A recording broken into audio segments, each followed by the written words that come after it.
1943년 제2차 세계대전이 한창이던 때 미국 폭격기들은 독일 대공포에 큰 피해를 입고 있었습니다. 미국 공군은 폭격기의 생존율을 높이기 위하여 폭격기의 방어 무장을 보강하는 방안을 검토하고 있었습니다. 군은 수학자 아브라함 왈드에게 도움을 요청합니다. 왈드는 군이 문제를 잘못 보고 있다는 것을 곧 깨달았습니다. 그들은 적의 포격이 집중되는 부분을 보강하려고 하였지만 왈드는 살아 돌아온 비행기의 손상된 부분은 더 강화할 필요가 없다는 것을 깨달았습니다. 왈드는 폭격기가 살아 돌아온 것은 대공포에 피격되어도 괜찮았기 때문이며 생환하지 못한 비행기는 생존성에 결정적으로 중요한 부분이 피격됐기 때문으로 판단하였습니다.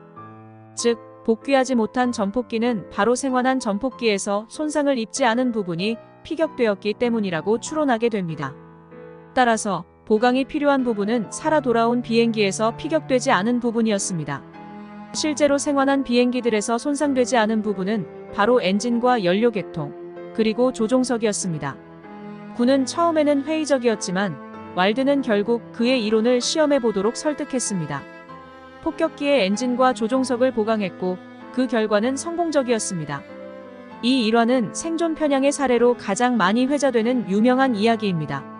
생존 편향은 어떤 사건이나 과정을 통해 살아남은 사람들의 경험이나 데이터에만 집중함으로써 전체 상황을 잘못 이해하는 것을 말합니다.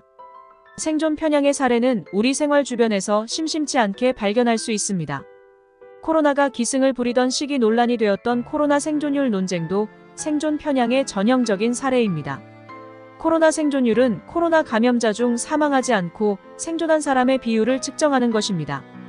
그런데 검사 없이 사망한 사람을 고려하지 않는 경우 생존율을 과대평가할 수 있습니다. 검사 없이 사망한 사람 중에서도 코로나 감염자가 있을 수 있기 때문이지요. 실제로 일부 국가에서는 고령자가 사망한 경우 검사하지 않고 일괄적으로 폐렴 사망자 또는 자연사로 처리한 것으로 의심을 샀습니다. 실생활에서 생존 편향의 사례는 광고에서 많이 볼 수 있습니다. 많은 헬스클럽의 다이어트 광고가 한 예입니다. 몇 개월에 몇 킬로 감량 보장이라고 하면서 멋진 몸매의 사진을 걸어 놓습니다. 모두가 사진에 나온 사람처럼 다이어트에 성공할 리 없겠지요. 입시학원의 광고도 같은 부류이죠. 스카이 대학 100명 합격. 스카이 대학에 입학시키고 싶은 학부모들은 이러한 광고에 끌립니다. 그러나 그 사람의 자녀가 스카이 대학에 간다는 보장은 없습니다. 이 학원의 경우에는 학원이 잘 가르쳐서 그런 경우도 있겠지만 애초에 우수한 학생이 다녀서 입시에서 좋은 성과를 냈을 가능성도 있습니다. 금융회사가 제시하는 펀드 수익률도 생존 편향에 의한 왜곡이 있습니다. 수익률이 나쁜 펀드는 정리되고 수익률이 좋은 펀드만 남게 됩니다. 중도에 폐쇄된 펀드를 배제하면 평균 수익률은 높아지기 마련이므로 남은 펀드의 평균 수익률은 과대평가되는 것입니다. 과거의 수익률이 좋다고 해서 미래의 수익률이 좋다는 보장은 없습니다. 내가 투자한 펀드 수익률이 기대만큼 안 나오는 여러 이유 중 하나입니다.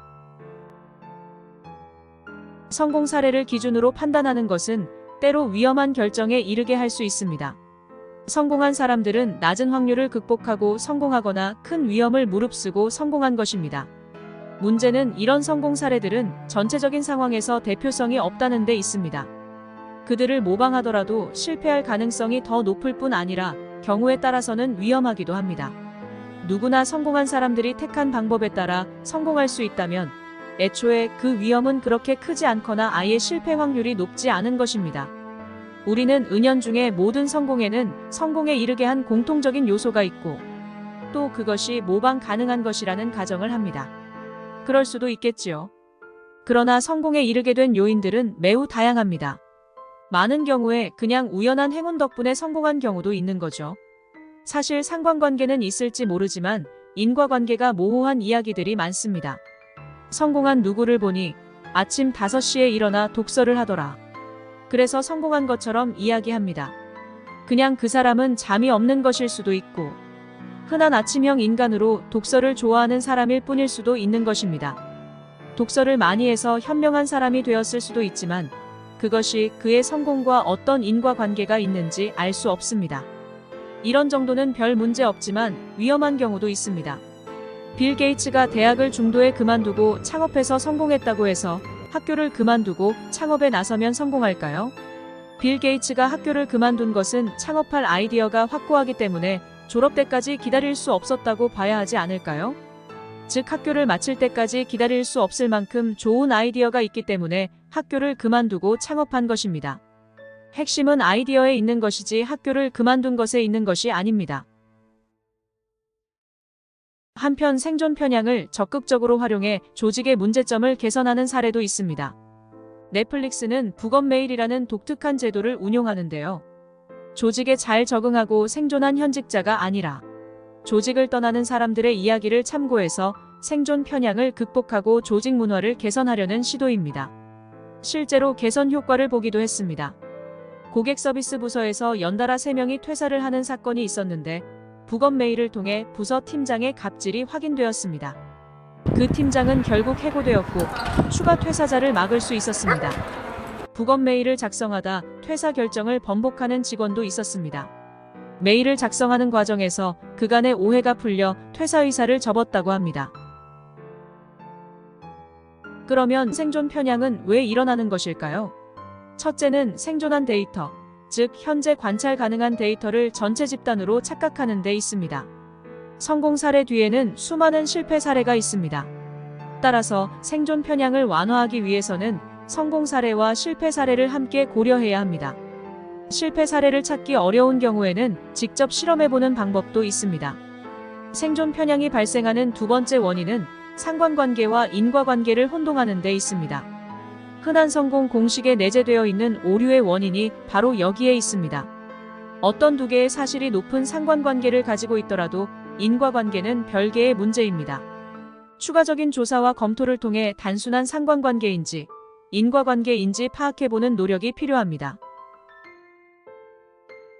오늘은 생존 편향에 대해 여러분과 같이 생각해보았습니다. 오늘 이야기를 바탕으로 여러분들이 경험한 생존 편향의 사례가 어떤 것이 있는지 한번 음미해보시기 바랍니다. 지금까지 시청해주셔서 감사합니다. 오늘도 유익하셨다면 구독, 좋아요 부탁드립니다. 다음 시간에 다시 찾아뵙겠습니다.